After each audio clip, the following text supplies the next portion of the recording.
Hello, good morning.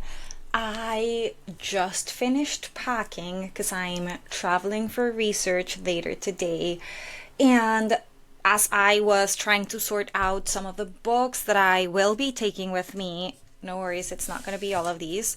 I thought that I want to share some of the things that I've been reading recently. A lot of people have actually inquired about it, and also I just love talking about books, so why not? And I guess writing and researching strategies are part of the mix as well. So we'll do a little bit of that today. So I must say that one of the reasons that I've been reading so much lately is that I have been finally stepping into I don't want to say final, but like later stages of my own book writing process. And I've found in more than 10 years that I have been writing professionally that the more I read, the better I write. And so as I move into these later stages, I have been just turning to reading more and more and more to help my writing or my words flow better. And I know this might sound kind of contradictory to some people because I have heard people who feel that if they read while they write, then the words that they read will influence their tone, which might happen. But I think that is the reason why I try to read a lot and not just one single author or a single genre or a single anything. I read, as one of my mentors says, very widely and eclectically, basically to just like, again, flood my brain with words, with ideas, with writing styles. And that helps me create better and write better. So, as you see, this is just a selection of the books that I've been kind of reading in the immediate past. So, a couple of them I just closed literally a couple weeks ago or like less than a month ago. Some of them I am in the process of reading right now. Some of them I will just get started with them, or I'm just about to get started with them. And then yeah, some of them I'm actually revisiting. So let's do this. I'm going to do it in order actually as we go through this pile. And I'm noticing that there are some that I'm missing that I think I've just like, I still have them in like the bags that I've been wearing this week. So I guess that's that, but we'll find them. So the first one is this one, Fashion from Penury by Margaret Maynard. It is a study of dress as a socio-cultural practice and phenomenon and expression in colonial Australia. The book is quite old. When was it published? I don't know, in like the 90s, the 80s, something like that. And it's actually one of the books that first inspired my PhD research and just my process. It was first published in 1994, I just checked. And back then, you can see that this is a very neat copy of the book, or it is still very neat, which doesn't usually happen with my books because I believe that loving a book is also annotating and like thinking with it. But when I first read it, and then a couple times after that I read it, I was using university library copies. I finally decided to get my own copy because I feel like I need to annotate it heavily as I think about my book, and especially and I start revising my book, which is also a history of fashion in a colonial context, but a completely different one. But anyway, this one inspired a lot of my framework and my research methodology and everything, so that's why I'm revisiting this one, and I'm actually going to take it with me on my research trip. So I'm going to put it away like next to my bag so that I don't leave it here.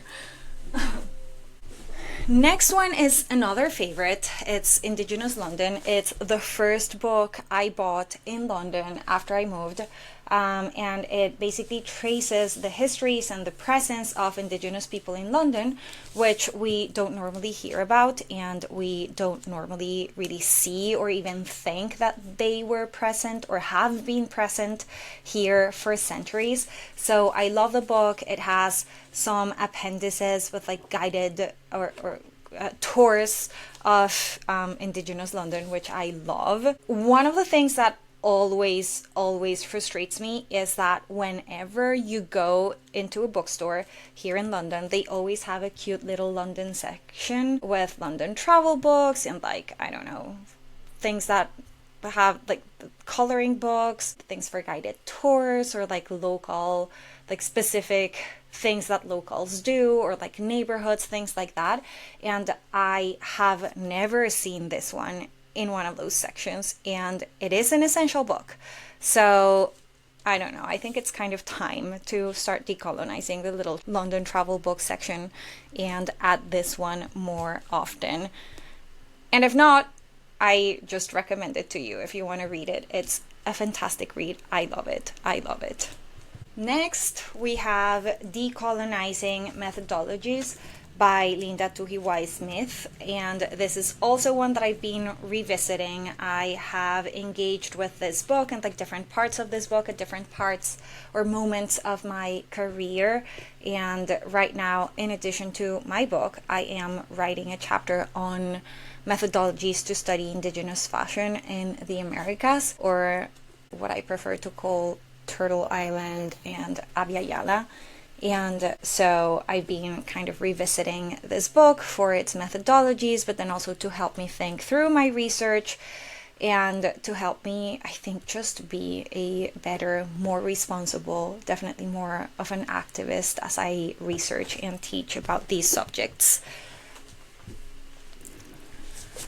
This is one that I picked kind of out of nowhere. Speaking of travel book sections, I went to Daunt with one of my friends. She was going to Venice maybe like a month ago or like a month and a half ago. And we went there to help her, or for her to pick up a book about Venice. And I ended up just seeing this one.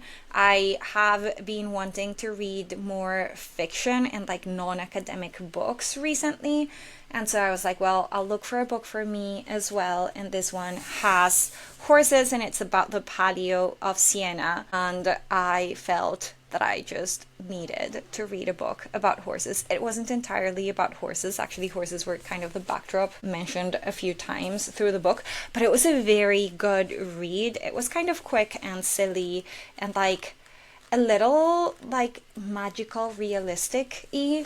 I don't know if that is a descriptor that we can use for Italian writing. It's in English, this is a translation, but the authors are Italian. So if anyone's a literary scholar here, I apologize if I'm not using the correct terms.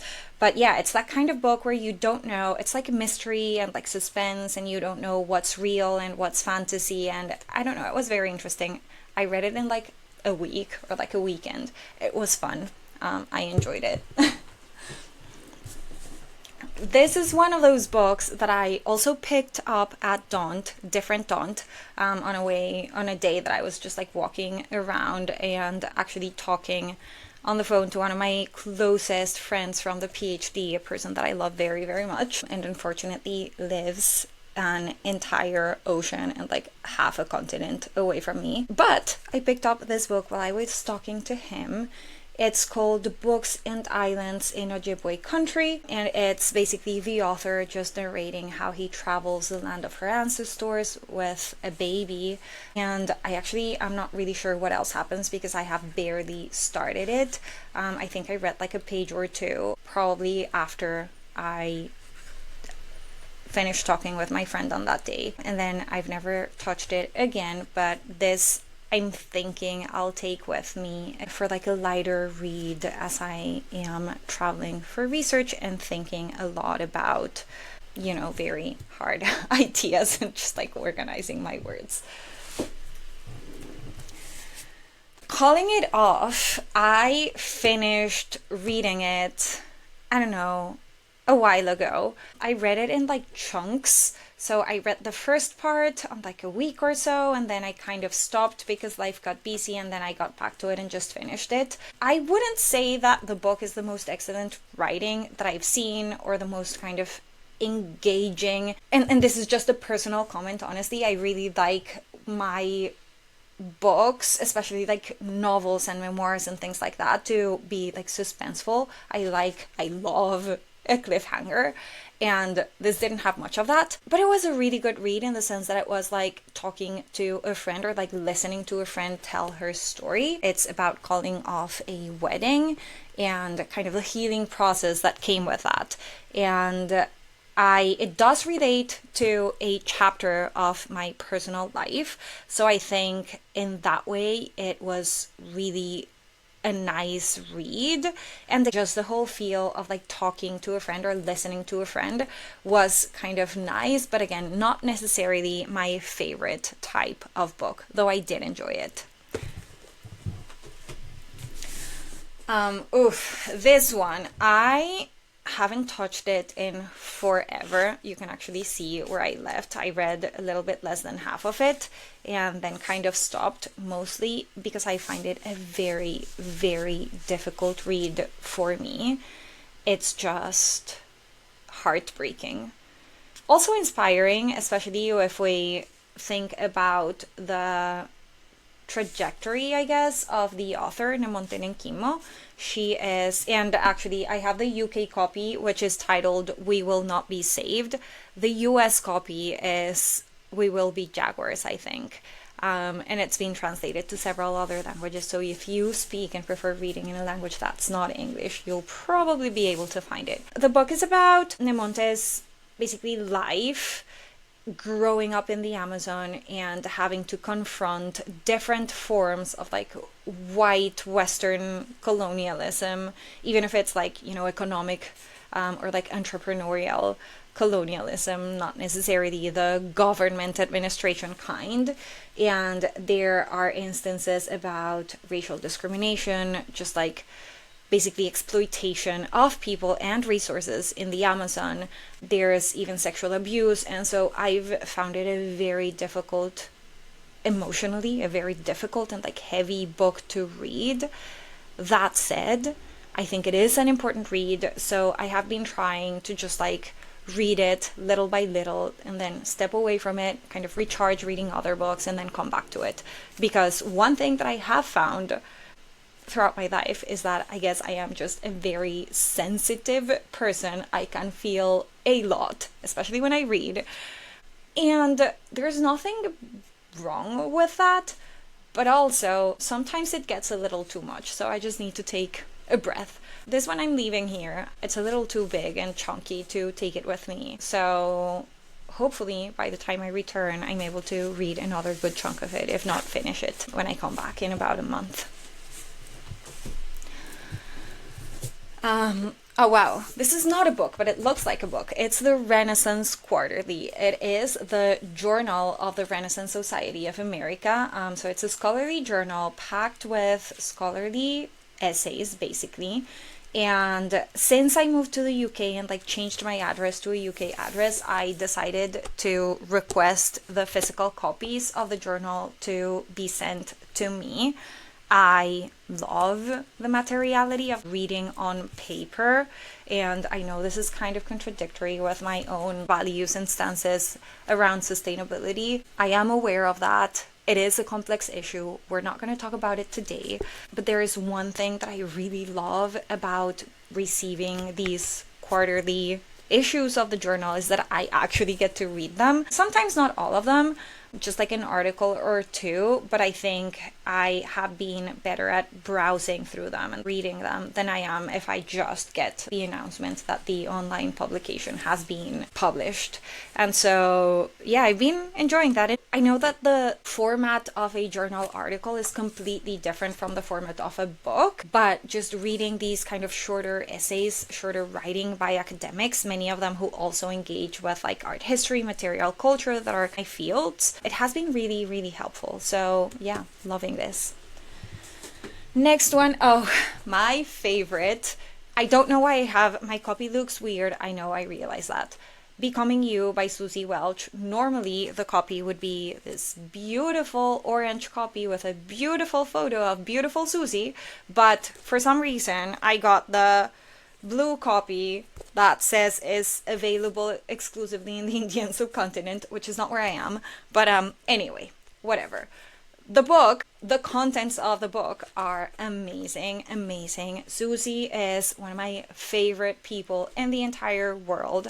I love her with all my heart. I admire her very much. I want to be like her when I grow up. Susie, if you're listening to this, I apologize for fangirling so much over you on the internet. But yeah, she's just amazing. And so what she does here is basically lay out her method and her strategies to find our area of transcendence, which is basically where our values, our economically viable interests, or like areas of economic opportunity, and our abilities meet. And so I've been learning from Susie for quite a while now. I think I've been very in tune with my values and my kind of purpose in a way for a very long time, thanks in part to all of the, I guess, postgraduate education that I have at this point, and just an eternal curiosity and eternal desire to be better and, know myself better as well. But this book has helped me, I think, uncover new things and rethink some things as well. I think I also started reading it. I finally got hold of it at a time when things became just difficult for me professionally, and so it felt like a gift from the gods. And so yeah, I really enjoyed it. I read it in like a weekend, and then I decided to kind of take a step back and like work through the activities. She has some in the appendices, she has some other online tools, and so I've been kind of revisiting it after reading it like back to back in just a couple days and crying through it. You might remember if you saw me on Instagram during those days. Yeah, another great read. Very, very recommended, especially if you are looking to find or tune in more with your purpose in life. I could not recommend this enough. And do follow Susie. I love her. This is not paid by any means. I'm just a very big and honest fan. Go follow Susie, read her book, or attend one of her Becoming You days. Cannot recommend it enough. This one, you might remember this one from my vlog on receiving feedback from my book reviewers, or book peer reviewers, I guess. It's called Cacophony of Bone. It's an Irish author. It's a strange book. It's like sometimes feels like a diary. It has some poetry, I would say. It has some sort of reflections in between. That's what I would call it. And it basically traces her life, I think, during a year, which I want to say is 2020, which is also a very meaningful year for everyone because of, a global pandemic that basically altered all of our lives in many different ways.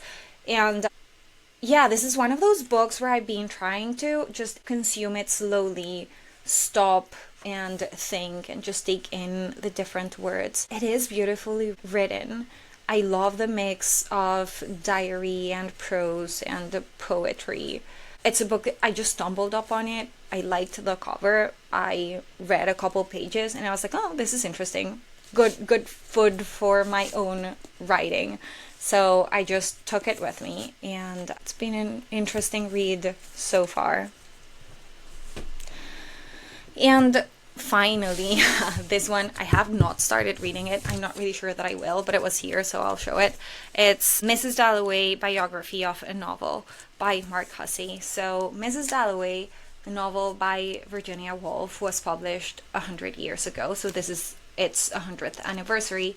And it's a one-day novel, or like a novel that occurs in one day in London, which is also a very good read for me, I think, as I feel definitely more settled in London after having been here for, like a year and a half already. But it's still nice to like discover it through the eyes and the words of other people. So I am reading Mrs. Dalloway right now. I would love to read this one because it traces how Virginia Woolf went through writing this novel, and it studies, I think, her diaries, her correspondence, other things. So I will go back to this one at some point. I have not started it. I'm not sure that I will start it just yet. I do want to finish Mrs. Dalloway first, then read this, and I might read Mrs. Dalloway again after I read this one, but it's not happening anytime soon. The other two books that I don't have in hand and I can't see them around me, so they must be in like a bag or something, are Shahida Bari's Dressed. I really only read a couple of pages, but I am interested in seeing how different writers kind of approach writing about fashion for a more general public, and especially the importance of fashion to non-academic readers. So that's why I picked that one up, and it was actually a recommendation of a friend and colleague. So I've started to read that one. It is a massive tome, so I am debating whether I should take it to my trip or not. I think we'll see, depending on how heavy my bags are by the time I pack what I do need to take with me, which includes the books that I already showed you and a couple of journals and notebooks, because I do need to like put pen on paper to be able to think and process and write. And then the other one is Emma DeBerry. I'm sorry, I don't know how to pronounce her name. I should have done my research before doing this. Sorry. The, I guess, downs of improvising, but I do like to not have a scripted channel, podcast, YouTube, whatever. It's called, I think, What White People Can Do Next, and it's a sort of manifesto of how to move past being allies and actually developing some sort of coalition between the different quote-unquote races, but she also pushes back against this idea of there being different human races. But yeah, anyway, these are the books that I'm reading. I am running out of battery, so I will plug this in. I, as you can tell, have been kind of loving them all for different reasons. I might come back to offer some more in-depth comments or reviews of especially the scholarly books that have to do with fashion. So I will do that in due time. For now, I'm gonna go have a goodbye lunch with one of my dearest friends here, and then in the evening head over to the airport for my overnight, but at least direct flight to Colombia. And I'll see you next time from across the pond. Bye bye.